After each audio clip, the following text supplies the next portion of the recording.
건축기사, 산업기사 대비 파이널 체크입니다. 건축시공, 자주 출제되는 핵심 이론 2입니다. 이 부분에 대한 것들은 토공사, 기초공사, 콘크리트 일부에 관련된 그런 내용들을 설명을 드릴 텐데, 콘크리트는 재료에 관련된 내용까지 되어 있습니다. 첫 번째, 토공사, 기초공사, 흙파기 및 토공장비에 관련된 그런 내용인데, 터파기 경사각은 휴식각의 2배다. 꼭 기억을 좀 해두시고요. 예전에는 자주 출제되는 그런 내용이 있는데, 휴식각이라는 것은 흙을 한 군데 쌓아 올렸을 때 더 이상 각도가 증가되지 않고 무너져 내리는 높이. 왜 각도가 증가되지 않느냐? 중력의 존재하에 응집력, 부착력은 무시한 채 마찰력만으로 정지되는 수평면과의 각도, 이거를 휴식각, 안식각 이렇게 부르는데, 휴식각이라고도 부르고 안식각이라고도 부르지요. 터파기 경사각은 휴식각의 2배다. 이번 항목은 역시 최근까지도 굉장히 자주 출제되는 그런 내용이죠. 아일랜드 컷 공법은 흙막이 후 중앙부를 먼저 굴착하고 구조체를 만들고, 이를 반력으로 버팀대를 시공해서 주변부를 굴착한 후 주변부 구조체를 만들어 전체 구체를 완료하는 이런 공법. 흙막이 후 중앙부를 먼저 파서 중앙부 구조체를 만드는 것을 아일랜드 컷, 주변부를 나중에 구축한다. 트렌치 컷 공법은 아일랜드 컷 공법과 역순으로 역시 수행이 된다. 이렇게 아일랜드 컷과 역순으로 하는 공법은 이렇게도 물어보고, 이중 널말뚝을 박은 다음에 주변부부터 기초를 구축을 하고 가운데를 나중에 시공하는 이런 방법을 트렌치 컷라고 이야기를 합니다. 세 번째, 흙막이 버팀대의 위치는 기초파기 밑부분에서 3분의 H 부분에서 한 단 버팀대를 질러주는 경우는 3분의 H 부분에다 질러줘야 되고, 띠장의 이음 위치는 버팀대 간격의 4분의 1 지점에 둔다. 띠장과 띠장은 힘을 받는 부위이기 때문에 4분의 1 지점이 휘 모멘트가 교차되는 부분이죠. 그래서 4분의 1 지점에 두는 것이고요. 수평 버팀대를 설치한 때는 100분의 1 정도 처지게 설치를 해 주셔야 됩니다. 흙막이 시공 후 말뚝을 박는다든지 기초공사를 했었을 때 집안이 융기되는 이런 현상들이 일어날 수 있기 때문에 100분의 1 정도 처지게 시공을 해 주셔야 된다. 꼭 기억해 두시고요. 네 번째, 흙 파기 후 되미유할 때 사질 집안은 30cm마다 물 다짐, 다짐 밀도 95% 이상 다짐을 하는데, 요 다짐에 관련된 그런 사항들은 잘 기억을 해 두시고요. 역시 동결토사는 사용하는 것은 아니고요. 사질 집안은 30cm마다 물 다짐한다. 또 다짐 밀도 95% 이상이란 얘기는 원 집안의 밀도의 95% 이상을 다짐한다라는 그런 의미로 보시고요. 역시 5번 항목, 6번 항목 자주 출제되는 내용인데, 파워 쇼벨은 집안보다 높은 곳의 흙파기에 적당한 유일한 기계다. 맞고요. 꼭 기억해 두세요. 파워 쇼벨은 집안보다 높은 곳의 흙파기. 크람쉘은 좁은 곳의 수직 굴착, 슬러리볼의 굴착에도 사용이 되고 토사 채취에도 사용을 하는데, 통상 18m 정도까지 한 번에 굴착할 수 있는 그런 장비이다. 그레이더는 정지작업, 람마, 컴팩터, 롤러는 다짐용 기구, 이런 기계기구의 용도에 관련된 그런 사항들도 꼭 정리를 좀 해두실 필요성이 있겠다라는 거죠. 다음번, 흙막이 공법 및 집안계량 공법 1 이렇게 되어 있는데, 역시 많이 출제되는 대표적인 부분이죠. 보일링, 히빙의 정의. 최근에는 파이핑의 정의도 출제가 된 바가 있습니다. 흙막이 좌우 토합 차이로 바깥쪽에 있는 흙이 안으로 밀려 불룩하게 집안이 파괴되는 현상이 히빙 현상이다.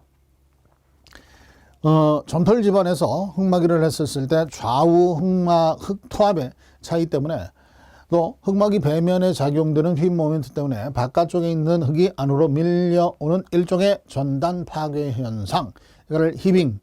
사질 집안에서 수위 차이와 피압수로 인해서 모래 입자가 부력을 받아 모래 집안의 지지력이 없어지는 현상이 보일링 현상. 역시 꼭 기억을 해 두시길 바라요.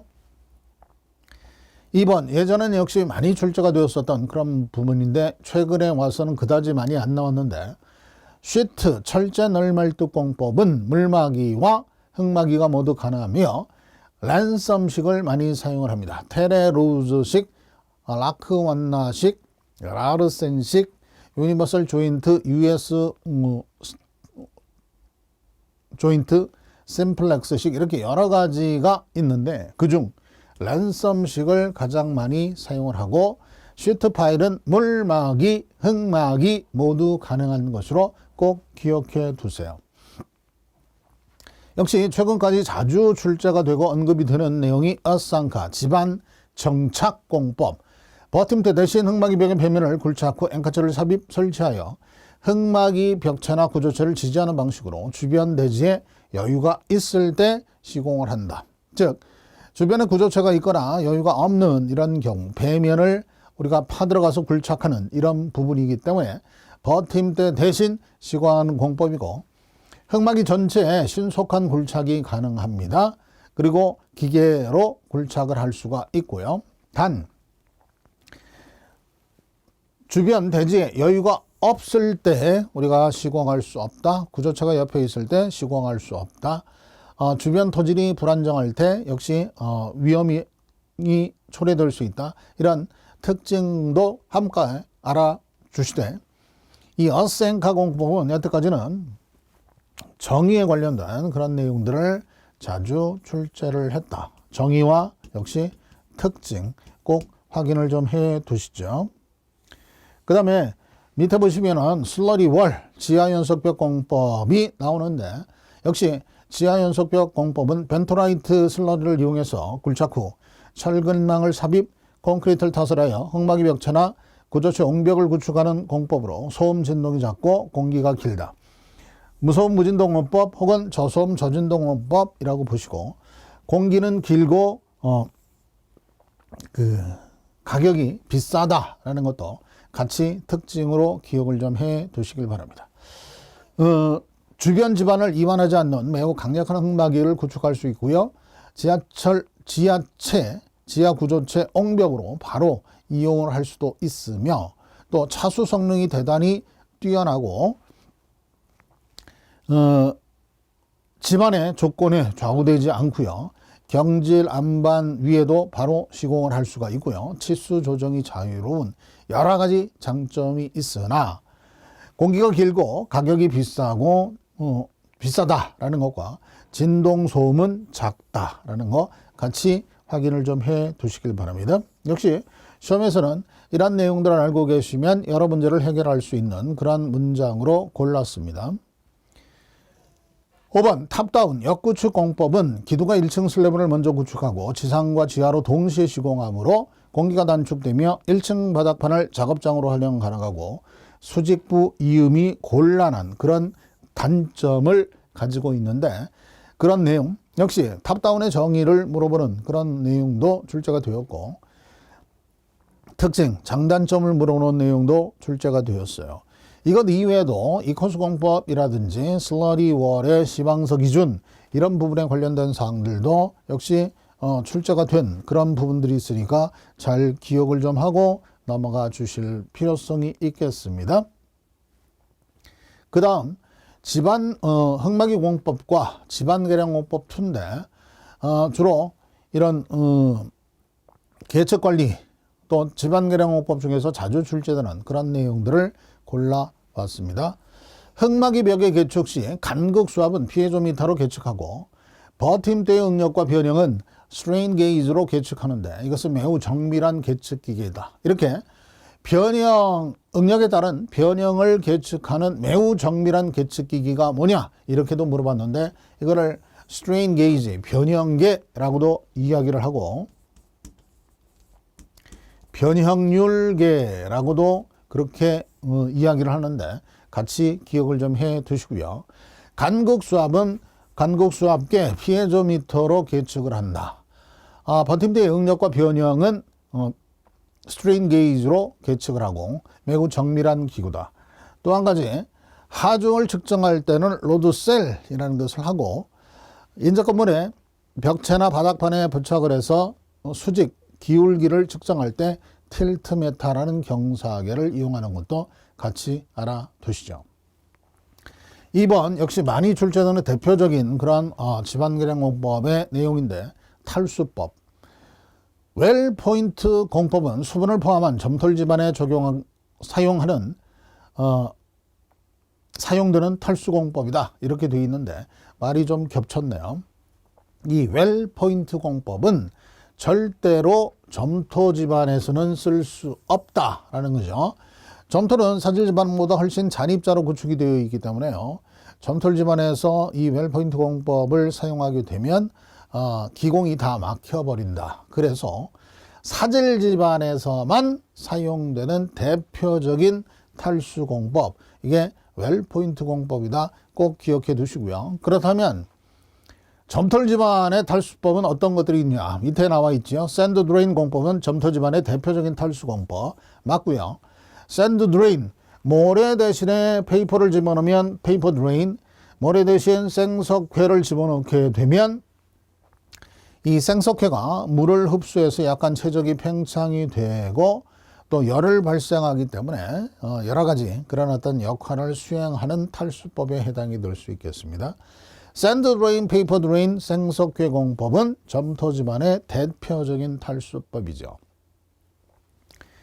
4번 바이브로 프로테이션 공법은 주로 점토 집안을 진동시켜 굳히는 공법이다. 틀렸는데 점토는 장기 안밀 치마를 일으키기 때문에 진동을 줄 수 없다라는 거죠.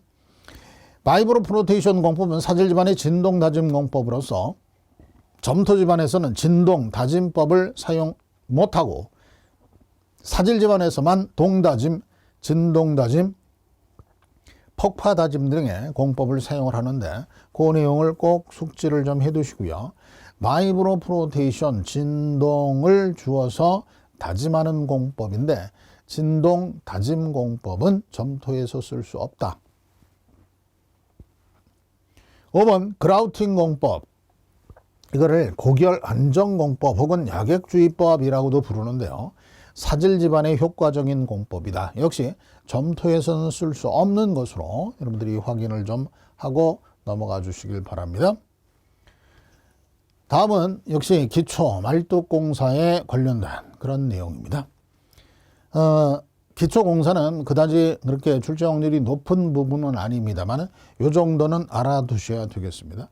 기존 구문의 기초나 지정을 보강하는 방법을 총칭화해서 언더피닝 공법이라 하며 말뚝 기초를 보강하거나 새로운 기초를 삽입하는 등의 방법이 있다. 역시 두 문제를 대비할 수 있는 그런 문장에 해당이 될 수 있겠습니다. 기존의 건물이나 기초 지정을 보강하는 방법을 총칭하여서 언더피닝이라고 얘기를 하고 이중벽을 우리가 시공한다든지 말뚝을 보강하는 것, 즉 콘크리트 말뚝이라든지 강관 말뚝 이런 거를 우리가 보강하거나 새로운 기초를 삽입하는 경우도 있고요. 직접 지지법을 이용하는 이런 경우도 있습니다.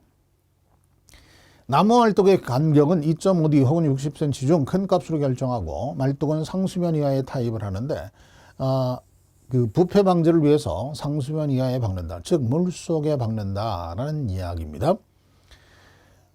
예전에는 자주 출제가 됐었는데 요즘은 좀 뜸한데요. 이 3번은 꼭 알아두셔야 돼요. 기성 콘크리트 말뚝의 간격은 2.5D 혹은 75cm 중 큰 값으로 결정을 한다. 4번도 많이 출제를 합니다. 흙과 시멘트 페이스트를 교반하여 지중해 소일 콘크리트 파일을 형성하는 공법이 MIP 파일이다. 맞는 내용이고요. 이렇게 OX가 없는 건 다 맞는 내용으로 여러분들이 보시길 바라요. 흙과 물시멘트 비가 100%가 넘는 시멘트 페이스트를 흙과 교반을 해가지고 소위 소일 콘크리트 파일을 형성하는 공법이 MIP다.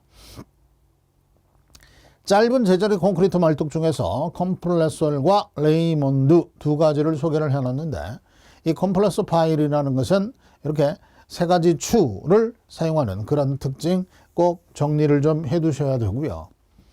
레이몬드 파일은 외관이 그대로 지중해 남는 유각 제자리 콘크리트 파일이다라는 거 확인을 좀 해두시죠. 이것 이외에 심플렉스 파일을 개량한 페데스탈 파일, 이거는 구근 형성이라는 그런 특징을 알아두셔야 되죠. 7번 프리보링 중굴식 수사식 압입식 등의 말뚝공법은 무소음 무진동공법이다. 맞는 내용에 해당이 되고요. 타입식, 그 다음에 진동식 이런 부분들은 무소음 무진동공법은 아니다 라고 판단을 하셔야 되겠습니다.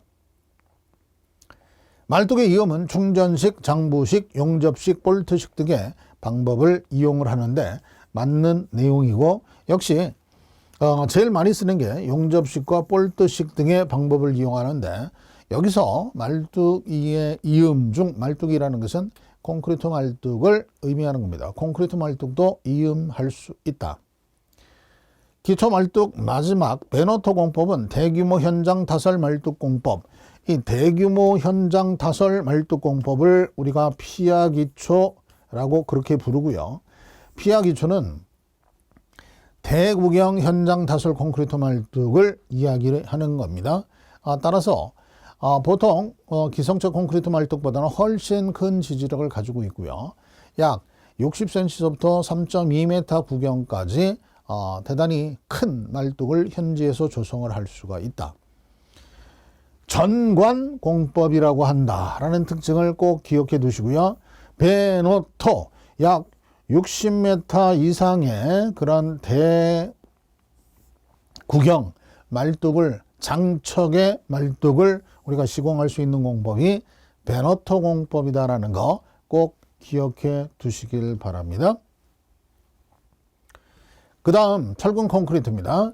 철근 공사 이렇게 되어 있는데, 물론 여러 가지 그 이외에도 중요한 사항들은 많습니다만은 이렇게 여기에 나와 있는 그런 내용들이 꼭 기억을 좀 해 두셔야 되는 그런 내용이다. 철근에 농막이칠을 하거나 에이젠을 사용하면 부착력은 저하되죠. 철근과 콘크리트의 부착력이 저하되고요. 독일 단면적일 때 가는 철근을 여러 개 쓰는 것이 부착력 증진에 유리하다. 또한 녹슨 철근의 부착력은 증가한다. 이렇게 되어 있는데, 즉 D 29mm짜리를 하나를 우리가 하나의 철근을 사용하는 것보다는 D 10mm짜리 두 개를 쓰는 것이 더 콘크리트와의 표면적이 커지기 때문에 이쪽이 부착력이 더 커진다라는 그런 의미고요. 최근에 와서 역시 많이 출제가 됩니다만 철근이 녹슨 경우에는 현장에서 사용을 하지 못한다라는 것이 아니라 녹슨 철근인 경우는 오히려 부착력이 더 증가되는 그런 경향이 있기 때문에요. 감리자와 협의 후 얼마든지 사용할 수 있다라는 것을 같이 확인을 좀 하고 넘어가 주시길 바랍니다.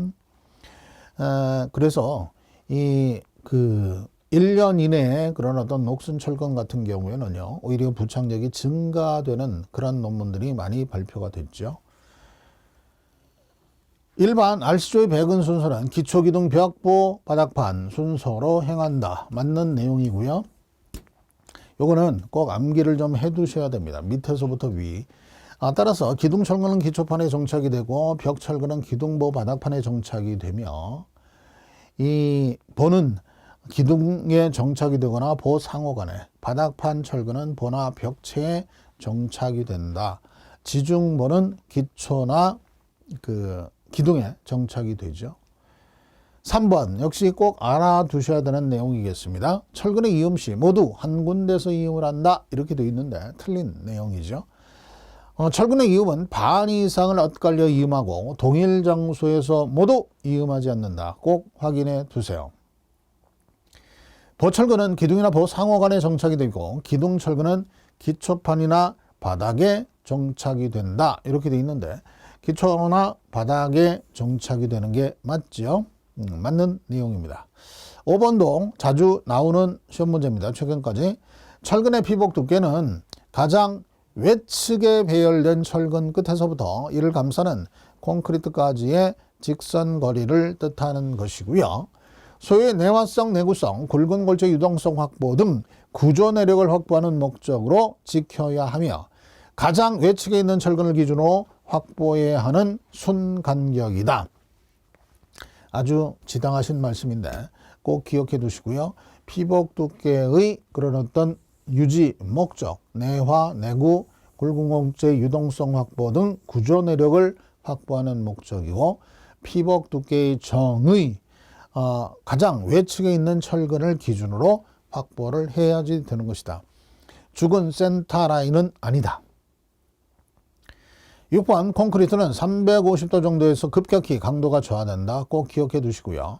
콘크리트 내화성은 사용하는 골재의 암질에 가장 영향을 많이 받는다라는 거. 따라서 화강암 같은 경우에 있어서는 강도는 세나 내화 성능이 좀 떨어지기 때문에 우리 건축용 골재로서는 별로 사용을 하지 않는다. 따라서 이게 왜 갑자기 여기에 나왔냐면, 그래서 피복을 우리가 충분히 유지를 해 주실 필요성이 있다. 내화성을 위해서 피복이 유지된다라는 그런 의미입니다. 요게 철근 공사에 관련된 사항이고요. 그 다음에 거푸집 공사입니다. 거푸집의 조립 순서는 기초기둥, 내벽, 큰보, 장보, 바닥, 외벽 순으로 조립을 하는데, 조립 순서 필수 암기사항인데, 철근 조립과 똑같습니다. 기초기둥, 벽, 보, 바닥판, 기초기둥, 내벽, 큰보, 작은보, 바닥, 외벽, 외벽 중 맨 바깥쪽을 맨 마지막에 끌어올린다라는 거 확인을 좀 해두시죠. 거푸집에 사용되는 부속 재료도 역시 출제 확률이 생각보다는 큰데요. 경리재는 거푸집의 상호 간격을 유지하고, 폼 타일은 거푸집의 벌어짐을 방지하고, 스페이서는 피복 두께를 유지하는 재료이며, 박리재는 거푸집 제거를 용이하게 하기 위해서 거푸집 안쪽에 바르는 재료를 말한다. 역시 같이 꼭 기억을 좀 해두시죠. 바닥보의 거푸집은 300분의 1 정도로 중앙부를 치켜올림해서 조립을 하는데, 처짐을 고려한 치켜올림, 이거를 캠버라고 부르는데, 캠버를 반드시 두셔야 된다라고 보실 수 있겠어요. 역시 일반 거푸집 내용 중에서는 측압에 관련된 그런 내용들이 자주 언급이 되는데, 슬럼프가 클수록 측압은 크고 철골과 철근량이 많으면 측압도 증가한다, 이렇게 되어 있는데 틀린 얘기죠. 여기까지 맞는 내용이죠. 슬럼프가 클수록, 그 다음에 유동성이 클수록 측압은 커집니다. 철골과 철근량이 많으면 측압은 감소한다는 사실 꼭 기억을 좀 해두시길 바랍니다. 자주 나오는 그런 내용이고, 마찬가지 5번, 6번, 7번, 8번에 관련되는 거푸집 공법에 대한 것들은 역시 꼭 확인해야 되는 아주 기본 내용이다. 슬라이딩 폼은 단면 벼락 없는 사일로에 적합한 수직 활동 거푸집으로 요크로 끌어올린다라는 사실. 슬라이딩 폼을 끌어올리는 기구가 요크. 슬라이딩 폼은 연속 타설이 가능하고 단면 변화가 없는 사일로에 적합한 수직 활동 거푸집이고, 슬라이딩 폼을 쓰게 됨으로써 우리가 얻어지는 가장 큰 효과는 역시 컨스트럭션 조인트, 이렇게 시공존론이 없는 일체화된 콘크리트를 타설할 수 있다. 와플 폼은 도움팬 구조, 무량판 구조로 이 방향의 장선 바닥판 구조에 사용되는데, 이런 부분에 대한 것들도 꼭 확인을 좀 해두시죠. 와플 폼, 예전엔 굉장히 많이 나왔는데 구조하고도 관련이 있죠. 무량판 구조가 와플 폼을 무량판 구조를 만드는데도 사용을 하고, 이 방향 장선 바닥판 구조가 가능하다. 기역자, 니은자, 디귿자 모양으로 구성된 거푸집으로 아파트 등의 반복 평면에 사용이 되면서, 이렇게 바닥판하고 바닥 플러스 벽체의 콘크리트를 한가문에 타설할 수 있도록 만들어 놓은 이런 기역자, 니은자, 디귿자 모양으로 된 폼을 탄날 폼, 이렇게 부릅니다. 사용할 때마다 작은 부재의 조립 분해 해체를 반복하는 것이 아니라 한 번에 조립하고 한 번에 이동하는 이런 시스템이 갱폼, 제작된 폼을 얘기하는 건데요. 이 갱폼 주로 외벽이나 엉벽에 사용되고 복잡한 형상의 건물에는 불리하다. 또 갱폼은 시스템 폼으로서 여러 가지 그런 어떤 장점, 이점을 가지고 있으나 숙달될 때까지는 좀 그 시간이 필요하다. 폼의 세팅 시간이 필요하다라는 것도 같이 기억을 좀 하고 넘어가 주실 필요성이 있겠습니다. 거푸집에서는 역시 제일 많이 출제되었었던 내용을 골랐고요. 콘크리트 재료 1입니다. 1, 2가 있어요. 시멘트는 석회와 점토가 주원력이고 3% 석고를 다시 집어넣게 되는데 응결시간 조절용으로 사용이 된다. 예전에는 매우 많이 출제가 되었었던 내용이고요. 또 20도 플러스 마이너스 2도씩 상대 습도가 95% 이상 수중 혹은 95% 이상으로 양생하라는 것을 표준 양생 이렇게 부르는데, 표준 양생에서의 응결 시간은 보통 1시간에서 10시간, 한미일 3국의 시간이 그렇게 정해져 있는데 같이 기억을 좀 해 두시죠. 2번은 중요합니다. 고로 실리카가 포졸란 똑같은 것이고요. 플라이애쉬 시멘트가 혼합 시멘트이다. 그래서 혼합 시멘트의 종류는 3가지 물어보고요. 배합 시 계산이 되는 혼화제다. 이거는 혼화 재료로도 사용이 되는데 결국 일반 포틀랜드 시멘트와 이 혼합 시멘트를 같이 쓰는 경우는 전체 시멘트 사용량이 계산이 된다라는 그런 의미고, 또한 수화율이 작고 수밀성이 우수하며 초기 강도는 작으나 장기 강도는 크다. 역시 맞는 내용인데 요 2번 항목 꼭 확인을 잘 해주시길 바랍니다. 3번도 엄청 자주 출제가 되었었던 문제죠. 시멘트의 광물 조성분, 수화작용에 관계되는 화합물 중 알민산 3석회 C3A가 가장 급결성이다. 그래서 3일 이내의 초기 강도를 지배하는 요소고, 가장 수화가 느린 성분은 C2S 규산 2석회인데 요 규산 2석회는 28일 이후에 장기 강도를 지배하는 것이다. 역시 꼭 확인해 주세요. C3A 온도가 높고 분말도가 크며 C3A 성분이 많으면 응결은 빠르고 초기 강도는 크다. 맞는 내용이고요. 역시 확인을 좀 해두시고, 혼합 시멘트는 중소화가 빠르며 알루미늄 시멘트는 가장 급결성이고 내화성도 가장 크다. 알루미늄은 24시간 압축 강도가 28일 압축 강도에 필적하고요. 가장 내화성이고 급결성이다. 6번 최근에 나왔었던 문제죠. 시멘트의 분말도는 체분석법, 체가름법, 블레인법, 피크노메타법 등으로 우리가 시험을 하도록 이렇게 되어 있는데, 분말도 시험법에 어떤 것들이 있는지 정리를 좀 해두시죠.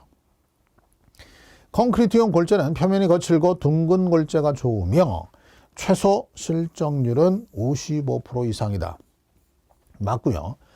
쇠석으로 많이 쓰는 원료는 안산암을 많이 쓴다. 기타 콘크리트용 골재는 실적률이 커야 되고 입도가 좋아야 되고, 실적률이 크기 위해서는 표면이 거칠고 둥근 골재가 좋은데 표면이 거친 골재가 역시 부착력이 커지기 때문에 그렇다.